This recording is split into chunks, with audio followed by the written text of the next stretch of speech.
Sarcomere की structure के बाद आ जाऊं मैकेनिज्म ऑफ मसल कंट्रैक्शन के हवाले से है कि स्लाइडिंग फिलामेंट मॉडल जो है वो क्या है। ये कोशिश करें स्टूडेंट्स पढ़ने आए तो फोकस रखें, पढ़ने की कोशिश करें, दूसरों को पढ़ाने की कोशिश ना करें। ठीक है, जैसे भी स्टूडेंट हैं जो रिकॉर्डिंग्स और उनके जोर है चैनल बना रहे हैं उन पे ना अपने अपने काम पे जो है वो फोकस रखें, तवज्जो दें।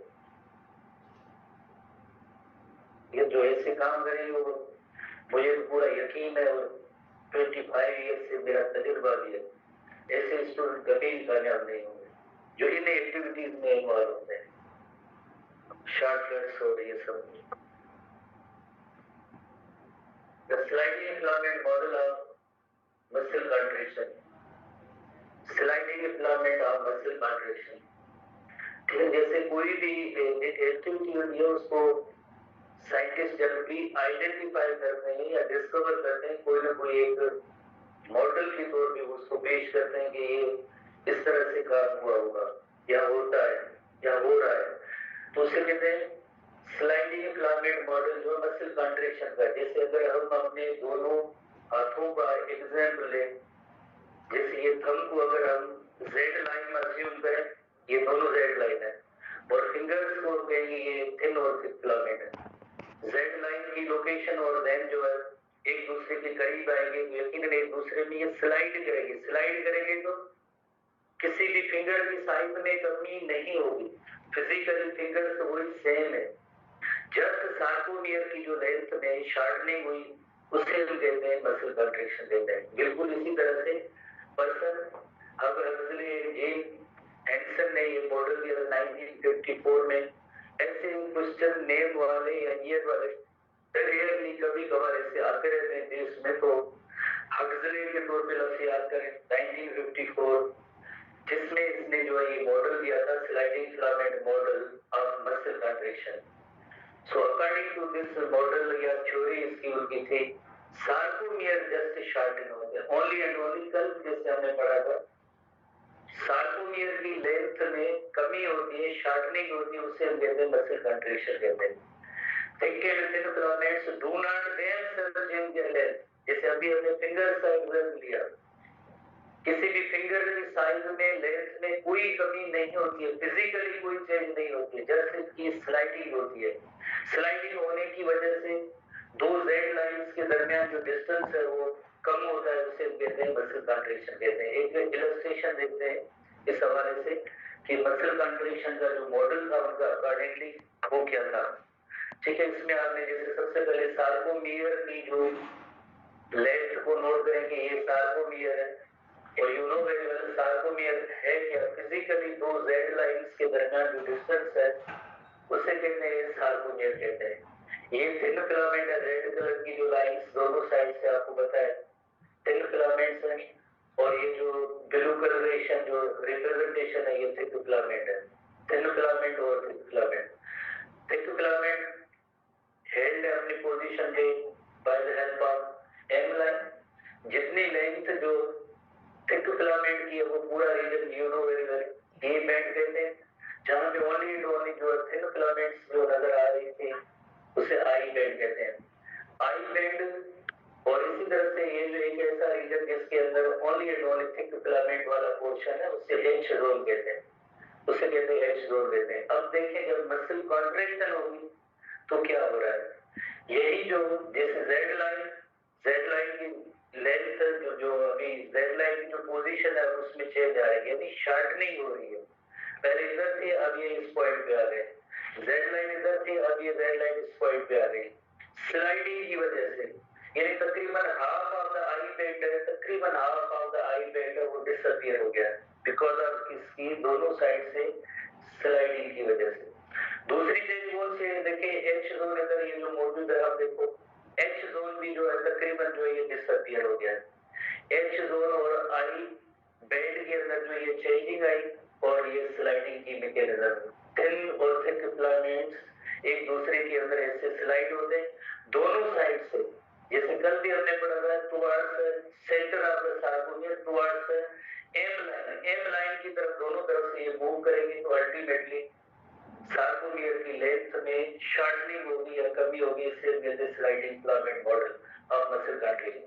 तो अल्टीमेटली इसके अंदर हुआ कि सार्कोमियर शॉर्टन विद कंट्रेक्शन, जब भी मसल के अंदर कंट्रेक्शन का अमल होगा जस्ट सार्कोमियर की लेंथ के अंदर जो कमी हुई। रोज जेड लाइन का डिस्टेंस देखें, जब कंट्रेक्शन होगी तो जेड लाइन की पोजीशन देखें, साथ साथ में आप ए बेड की जो लेंथ है उसमें भी कमी आ गई, एच जोन है वो डिसअपीयर हो गया। तो इस अमल को उसने मॉडल के तौर पे पेश किया और उसका नाम रखा उसने sliding filament model. Filament loss किसको शो कर रहा है? फिलामेंट लॉस जो है थिन और थिन फिलामेंट को शो कर रहा है। स्लाइडिंग, ये दोनों एक दूसरे के अंदर जैसे स्लाइड होगी, जैसे हमने फिंगर्स का एग्जांपल लिया, स्लाइड होगी, जस्ट स्लाइड, लेंथ में किसी में भी कमी नहीं होगी। रिलैक्सेशन होगी तो वापस जैसे सेम इसी पोजीशन पे सार्कोमियर की लेंथ वो रिस्टोर हो जाएगी। फिर अगेन जब मसल कॉन्ट्रैक्शन के लिए कमांड या ऑर्डर मिलेगा तो अगेन इसी तरह से जो इसकी लेंथ में कमी होगी, जिससे कारण sliding filament model of muscle contraction. इसके अंदर वेरी इंपॉर्टेंटली जो पॉइंट है कि एच जोन जो डिसअपीयर होगा और आई बैंड तकरीबन जो ये आधा हो जाता है, यानी इसकी लेंथ में भी कमी होती है, आई बैंड की लेंथ में भी कमी होती है। ये मसल है जब आपको इतने ऐसे आई बैंड की लेंथ ज्यादा नजर आए या आपको जो एच जोन जो बड़ा नजर आए तो उसका मतलब है ये मसल रिलैक्स है। और जब एच जोन डिसअपीयर नजर आए और कंपैरेटिवली जैसे आई बैंड के अंदर भी कमी हो तो हम कहेंगे कि ये मसल जो है कॉन्ट्रैक्टेड मसल है, इस मसल के अंदर जो है कॉन्ट्रैक्शन हुई है, बिकॉज इसके अंदर आई बैंड की लेंथ जैसे थोड़ी कमी है, बट मेन जो पॉइंट होती है इसमें जो एच जोन जो डिसअपीयर होता है, ये भी इंडिकेशन या निशानी होती है कि भाई इसके अंदर जो मसल के अंदर कॉन्ट्रैक्शन हुई है। अदरवाइज जो एच जोन की जो है लेंथ जो ज्यादा होती है रिलैक्स्ड मसल के अंदर। फर्दर हमने जैसे हमारे बुक के अंदर ऐसी तस्वीर है और जिसके अंदर ये पूरी मैकेनिज्म बताई गई है जो आज हम डिस्कस करेंगे। जैसे सबसे पहले जैसे देखिए myosin head bind to actin, कल हमने पढ़ा था, ये मायोसिन हेड एक्टिन के साथ बाइंड होता है, फॉर्मिंग द क्रॉस ब्रिज बनाता है। सबसे पहले you know very well calcium ions release हुए, calcium ions they bind to troponin C, जब उसके साथ बाइंड होगा तो ट्रोपोमायोसिन जो एक्चुअली इनहिबिटर होता है मायोसिन की साइट को उसने हाइड किया हुआ है, छुपाया हुआ है, वो एक्सपोज हो जाएगी। फिर मायोसिन हेड जो है एक्टिन की बाइंडिंग साइट के साथ ये बाइंड होगा, this is the cross bridge. उसके बाद myosin heads rotate towards the centre of the sarcomere, यानी कल हमने जो पढ़ा, आज भी हमने पढ़ा है कि मायोसिन जब ये बाइंड करेंगे तो दोनों का जैसे रुख होगा टुवर्ड्स एम लाइन, सेंटर या एम लाइन की तरफ, ये उस तरफ मूव करेंगे दोनों साइड से।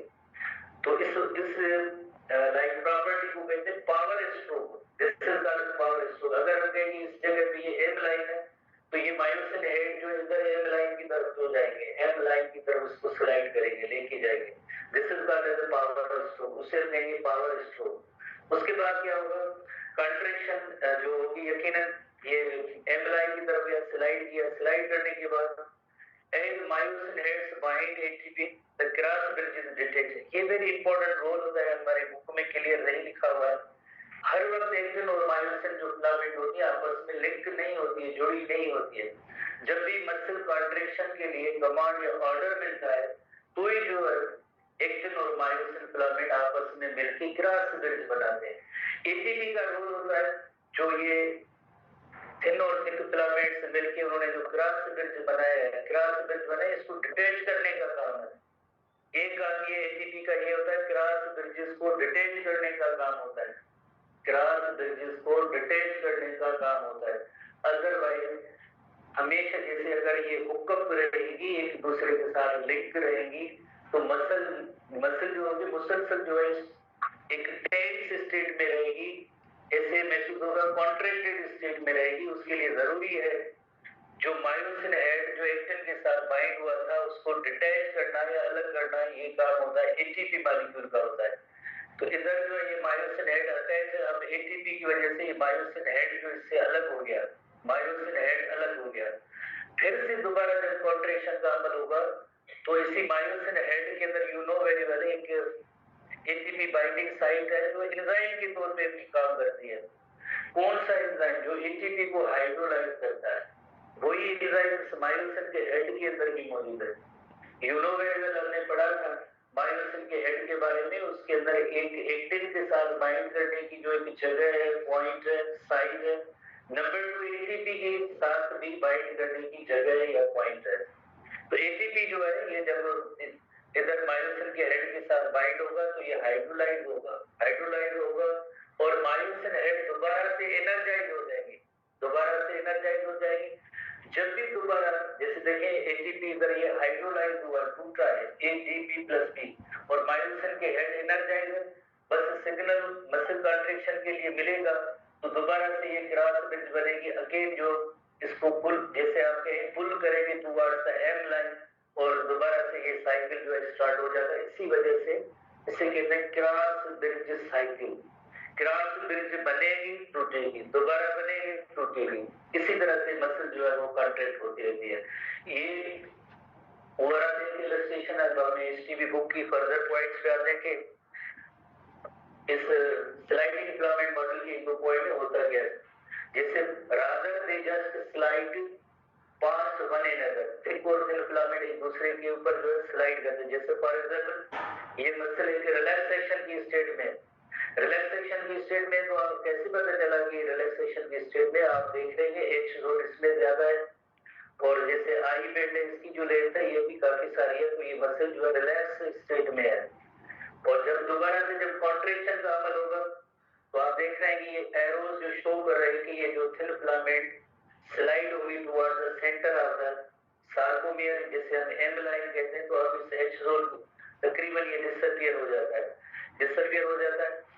और फिर क्या होता है, जैसे जब मसल फुली कॉन्ट्रैक्टेड होगी तो यही जो, जैसे ये जेड लाइन, ये भी जेड लाइन, तो इसमें तकरीबन जैसे आप कहेंगे एच जोन जो है ये अभी कॉन्ट्रैक्शन स्टार्ट हुई और जब कॉन्ट्रैक्शन फिनिश होगी तो एच जोन डिसअपियर हो जाएगा। ये फुली कॉन्ट्रैक्टेड मसल है।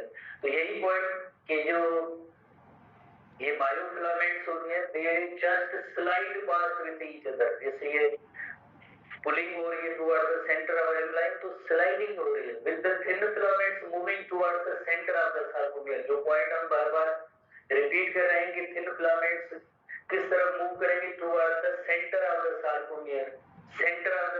इधर एक लाइन जो जैसे एम लाइन होती है उस तरफ इसका स्लाइडिंग का जो रुख है, डायरेक्शन है, towards the centre of the M line from both the side का मतलब है जेड लाइन की इस तरफ भी जैसे इन्फ्लामेंट स्लाइड करेंगे towards the centre of line, और इस तरफ से भी स्लाइड करेंगे towards the centre of line.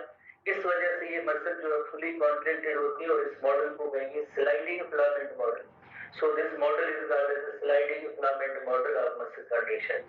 Just sliding हुई है और शार्पनिंग ऑफ द सार्कोमियर हुआ, इसे कहते हैं मसल कॉन्ट्रैक्शन। जस्ट स्लाइडिंग हुई है थिन और थिक फिलामेंट्स की, और स्लाइडिंग होने के बाद जैसे सार्कोमियर कि फिजिकली जैसे डिस्टेंस में कमी हुई है, शॉर्टनिंग हुई है, उसे कहते हैं मसल कॉन्ट्रैक्शन। ठीक है, कोई इतनी बड़ी पॉइंट नहीं है, जस्ट डेफिनेशन है कि है क्या, इसमें होता क्या है। अगेन एक और इलस्ट्रेशन में आप देख सकते हैं कि जैसे एक मसल है जो रिलैक्स मसल है, जैसे रिलैक्स मसल है उसका प्रूफ ये है कि साथ एच जोन जो काफी सारा बड़ा है, और आई बेड की लेंथ में भी जैसे काफी सारी जो इसकी लेंथ है। जब ये मसल कॉन्ट्रैक्ट होती है तो दोनों साइड से जेड लाइन के दोनों साइड से थिन फिलामेंट्स मूव करेंगे towards the centre of the sarcomere, that is called the M line. और इस तरह से जो जेड लाइन की जो दरमियान जो सार्कोमियर है उसकी लेंथ में कमी होती है, this is called muscle contraction का जो स्लाइडिंग फिलामेंट मॉडल है उसे हम कहते हैं मसल कॉन्ट्रैक्शन कहते हैं। कोई इसमें बड़ी साइंस नहीं है, फार्मूला नहीं है, जस्ट स्लाइडिंग एक की टर्म है, उसको हम नोट करेंगे। तो स्लाइडिंग फिलामेंट मॉडल के हवाले से फर्दर जब ओवरऑल पूरी ये कॉन्ट्रैक्शन होगी, ये बहुत ही इंपॉर्टेंट क्वेश्चन है, इसको आपने नोट करना है कि जब स्लाइडिंग होगी, मसल में कॉन्ट्रैक्शन होगी तो कौन कौन से इवेंट्स होंगे। वेरी इंपॉर्टेंट क्वेश्चन है, हमारे एसटीबी बुक के अंदर इंक्लूड है। जैसे स्लाइडिंग होगी इनकी, या दूसरे लफ्जों में हम कहेंगे मसल में कॉन्ट्रैक्शन होगी तो कौन से इवेंट्स होंगे। पहला event, H zone and I bands get narrower. जो हम कल से भी डिस्कस करें, आज भी हमने मेनी टाइम किया है, डिस्कस किया, इलस्ट्रेशन भी देखी। एच जोन तकरीबन जैसे डिसअपियर हो जाएगा और आई बैंड भी जो उनकी लेंथ है उसमें भी कमी होगी। नंबर 1 इवेंट जैसे ये जब भी स्लाइडिंग होगी, मसल कॉन्ट्रैक्शन होगी, तो एच जोन और आई बैंड के हवाले से ये चेंज आएगी। एक the regions of the regions of overlap widen, the regions of overlap widen, कौन से रीजन ओवरलैप वाले जो वाइडन होते हैं,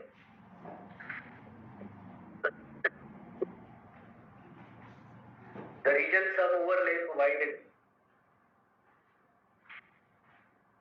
ओवरलैप जैसे आप देखें रिलैक्स मसल की ओवरलैप रीजन कौन सा है, जहाँ पे थिन और थिक फिलामेंट है, यहाँ पे थिन और थिक फिलामेंट है, ये यहाँ पे ओवरलैपिंग हुई है, यहाँ पे ओवरलैपिंग हुई है थिन और थिक फिलामेंट्स की, ये ओवरलैपिंग इधर ये रिलैक्स मसल के अंदर है, रिलैक्स मसल के अंदर।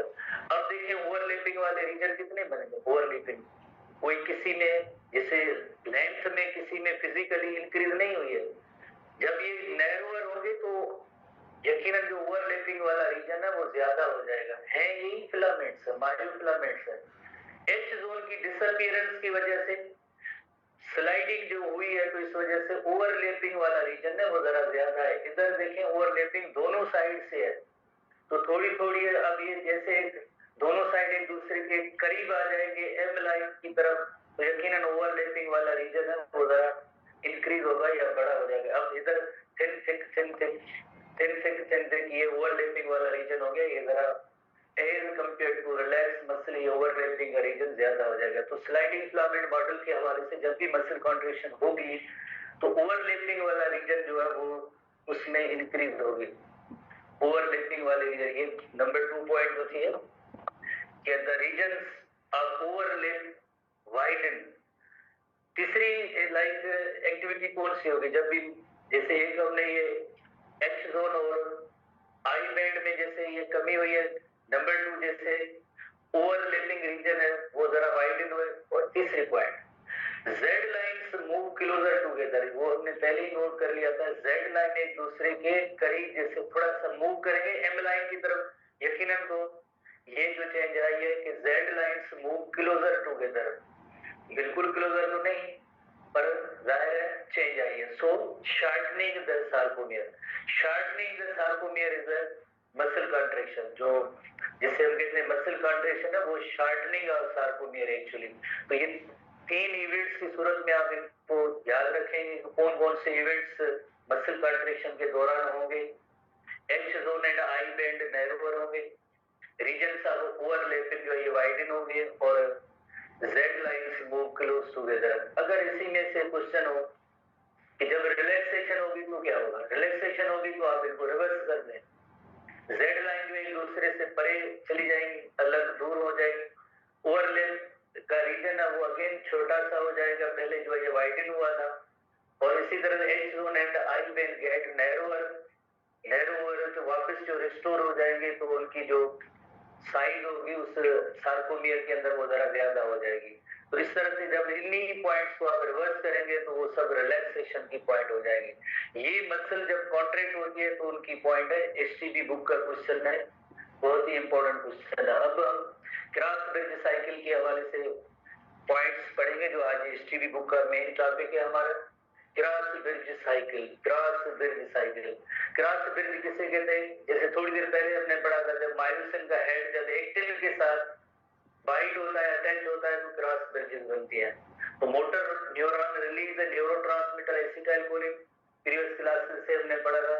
नर्व इंपल्स या signal brain spinal cord motor neuron, motor neuron की जो एंड वाला रीजन होता है जिसे एक्सॉन टर्मिनल कहते हैं, उसके अंदर वेसिकल होते हैं, वेसिकल के अंदर न्यूरोट्रांसमीटर होते हैं। न्यूरोट्रांसमीटर जब रिलीज होगा, कौन सा न्यूरोट्रांसमीटर, वेरी इंपॉर्टेंटली, हालांकि आगे नर्वस सिस्टम वाला हमारा चैप्टर है उसके अंदर काफी सारे न्यूरोट्रांसमीटर्स हैं जिनकी डिफरेंट रूल्स हैं, पर मसल कॉन्ट्रैक्शन के लिए जो न्यूरोट्रांसमीटर होता है उसका नेम है acetylcholine, acetylcholine, acetylcholine, acetylcholine. Short form किन किन जगहों पे लिखा हो जाता है एसिटाइलकोलिन, बहरहाल एसिटाइलकोलिन, दैट ओपिंग सब प्रोटीनिक गेटवे इन टी ट्यूब्यूल। आप इसका पाथ भी आप नोट कर चुके हैं।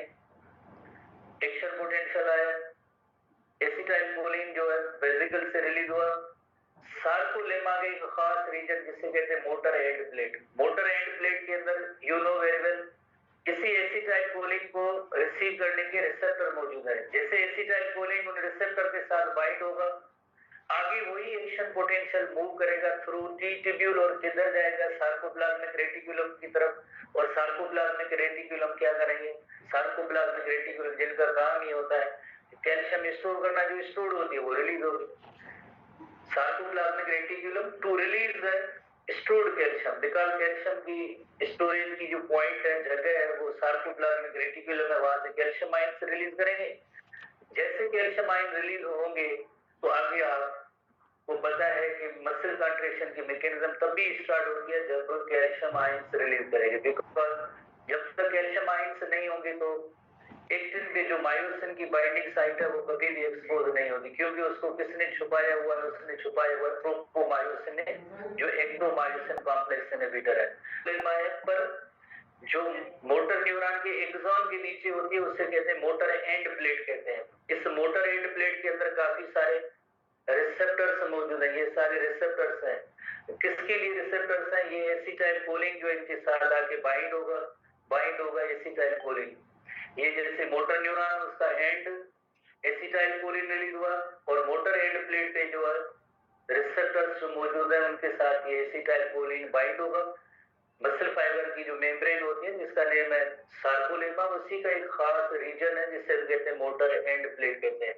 तो मोटर एंड प्लेट उसी में रिसेप्टर एसिटाइलकोलिन बाइंड हुए और देन फर्दर आगे मैसेज टी ट्यूब्यूल्स के जरिए जाएगा सार्कोप्लाज्मिक रेटिकुलम की तरफ। अगेन इलस्ट्रेशन हम देखते हैं, जैसे ये एक्सॉन टर्मिनल वेसिकल में न्यूरोट्रांसमीटर देन ये रिलीज हुए और ये जो रीजन है इसे हम कहते हैं मोटर एंड प्लेट कहते हैं। फोल्डेड भी है और इस एक्सॉन टर्मिनल के नीचे भी है और इसके अंदर काफी सारे रिसेप्टर है। आप देखें इस सार्कोलेमा में इधर रिसेप्टर नहीं है, रिसेप्टर की पॉइंट है इस मोटर एंड प्लेट पे है।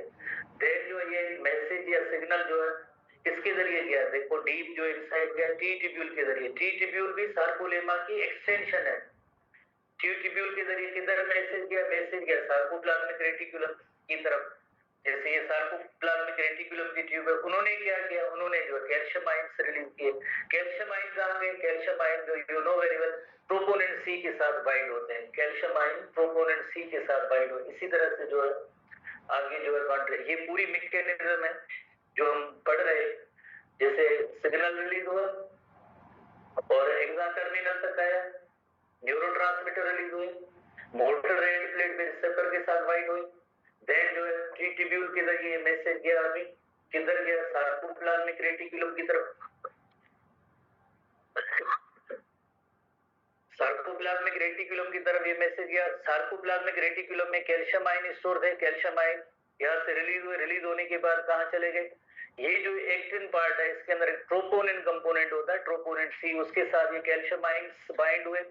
कैल्शियम आयन बाइंड हुए उसके बाद जैसे ये थिक फिलामेंट का हेड एक्टिन के साथ बाइंड हुआ और देन ये स्लाइडिंग हुई towards the centre of sarcomere M line की तरफ, वो इस तरह से मसल कंट्रेक्शन होती है। ये पूरी जो मैकेनिज्म है मसल कंट्रेक्शन की मैकेनिज्म है, किस तरह से जो है ये स्लाइडिंग आगे होगी।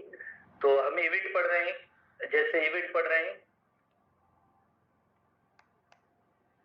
क्रॉस ब्रिज साइकिल की पढ़ रहे हैं। तो कैल्शियम आयंस आगे जब रिलीज होंगे तो आगे कहाँ जाएंगे, calcium ions you know very well are released and bind with troponin of actin. कौन सा ट्रोपोनिन है, कल हमने पढ़ा था, तभी मसल कंट्रेक्शन के लिए सिग्नल आता है, कैल्शियम आयंस रिलीज होंगी तो ही जो है ये साइट एक्सपोज होगी। किस तरह से एक्सपोज होगी अब यहाँ पे हम नोट करते हैं। जैसे यू नो वेरी वेल ये एक्टिन प्रोटीन है और ये ट्रोपोमायोसिन है, ये जो है ट्रोपोनिन मॉलिक्यूल है, इसके साथ आके कैल्शियम आयंस जो है आके बाइंड होंगे ट्रोपोनिन के साथ कैल्शियम आयन बाइंड्स होंगे। ये जो पार्ट है यकीनन जो है एक्टिन का है, इधर बाइंडिंग साइट पर मायोसिन हेड मौजूद है।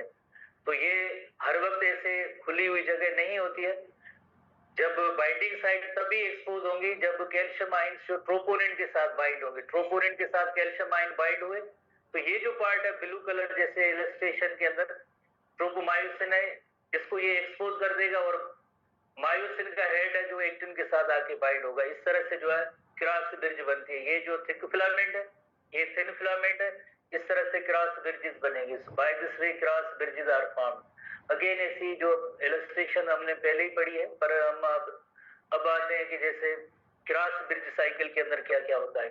In the next stage myosin head rises by getting the energy from ATP.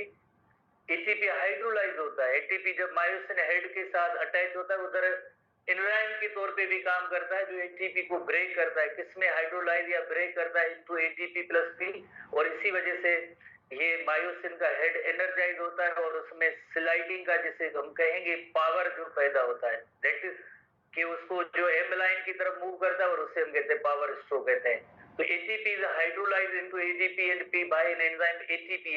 Enzyme ATP जो है मायोसिन के हेड के अंदर जो पॉइंट होती है वो एटीपी एंजाइम के तौर पे भी यूज होता है। ATP enzyme. तो इस तरह से जो है मायोसिन का हेड आके जो एक्टिन के बाइंडिंग साइड के साथ आके बाइंड होता है, एक्टिन के बाइंडिंग साइड के साथ आके बाइंड होता है, ठीक है ना। इस तरह से जो एटीपी हाइड्रोलाइज हुआ, एनर्जाइज हुआ, अब जो होगी स्लाइडिंग होगी towards the centre of the sarcomere और अल्टीमेटली जो शार्टनिंग होगी सार्कोमियर के अंदर। आगे क्या होगा, एज डिस्काजेस का मतलब है कि एटीपी जो ब्रेक हुआ, मायोसिन हेड एनर्जाइज हुआ, myosin head to extend and attach to the binding side of actin and both actin and myosin filaments are cross linked. और इस तरह से जो क्रॉस लिंक्ड एक दूसरे के साथ जुड़ गए, अटैच हो गए, तो इसे हम कहते हैं क्रॉस ब्रिज कहते हैं। This is called as cross bridge. Otherwise जैसे आपको पता है एक्टिन और मायोसिन अलग थे, अब जो है क्रॉस ब्रिज बन चुकी है। क्रॉस ब्रिज बनने के बाद जैसे वो मूव करेंगे, स्लाइड करेंगे toward the centre of sarcomere M line. This action is called the power stroke and triggered allowing myosin to pull the actin filament toward the center of the sarcomere। वो क्या होती है, M line. और इस तरह से sarcomere की length में कमी होगी, उसे हम कहते हैं muscle contraction. ATP and P released during the power stroke and myosin remains attached to the actin until a new molecule of ATP binds, freeing the myosin। जैसे आपने सिंपल वर्ड्स में नोट किया कि एटीपी का एक role होता है, जो क्रॉस ब्रिज बन चुकी है उनको अलग करना भी होता है। दोबारा से जब मायोसिन के हेड के साथ जब एटीपी बाइंड होगा तो क्रॉस ब्रिज डिटैच होगी, मायोसिन का हेड एक्टिन से डिटैच होगा। ये इंपॉर्टेंट रोल होता है एटीपी मॉलिक्यूल का, एक एनर्जाइज भी करना, नंबर 2 इन क्रॉस ब्रिजेस को अलग करना, ये भी एटीपी मॉलिक्यूल का रोल होता है या किरदार होता है। एटीपी जब आएगा दोबारा नेक्स्ट एटीपी आएगा तो देन जो है क्रॉस ब्रिजेस जो है ये डिटैच होंगे। पहले हाइड्रोलिसिस हुई, पावर स्ट्रोक लगा, उसके बाद नया एटीपी आएगा तो देन ये जो है क्रॉस ब्रिज को अलग कर देगा। दोबारा से जब मसल कंट्रैक्शन के लिए सिग्नल या ऑर्डर मिलेगा, कमांड मिलेगा, तो वही सेम इवेंट होगा जो थोड़ी देर पहले पढ़ा था। कैल्शियम आयंस रिलीज हुए, ट्रोपोनिन सी के साथ बाइंड हुए, एक्टिन के ऊपर जो बाइंडिंग साइट है वो एक्सपोज होगी, मायोसिन का हेड अटैच होगा, एटीपी हाइड्रोलाइज होगा, तो उसकी वजह से एनर्जाइज मायोसिन हेड पुल करेगी towards the centre of the sarcomere. इस तरह से शार्टनिंग होती है और ये साइकिल है, ये रिपीट होता रहता है। इस तरह से जो मसल कॉन्ट्रैक्शन का अमल जारी होता है। कल हम कोई टॉपिक वगैरह होगा तो हम कल इसको देखेंगे।